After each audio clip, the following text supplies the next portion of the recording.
Here are three of the world's most expensive turntables that money can buy. All right, so first up, we got this War of the Worlds looking destroyer of life called the Transrotor Artis FMD. This thing stands over 4 feet tall and weighs almost 500 pounds.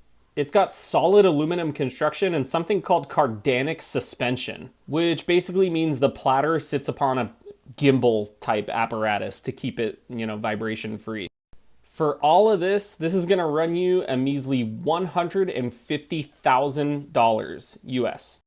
All right, taking the number 2 most expensive turntable spot on our list, we got the Goldman Reference 2. This thing is handcrafted in Geneva, and there's only 25 of them that were made worldwide.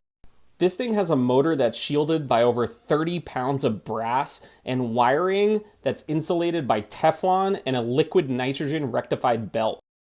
And all of that is going to run you a very reasonable $300,000 US. Taking the number 1 spot for the world's most expensive turntable is this monstrosity. This is called the AV Designhaus Darrenville VPM. The chassis on this thing alone weighs over 130 pounds and has air suspended feet.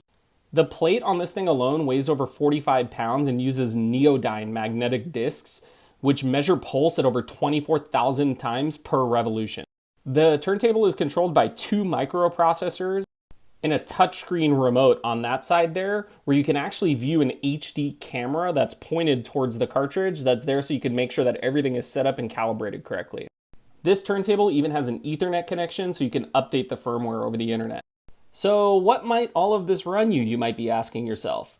Well, if you ever considered buying a piece of audio equipment as opposed to purchasing your own home, this thing is going to run you a very, very light $650,000 US. That's it for now, guys. Let me know if you want to see any more expensive stuff.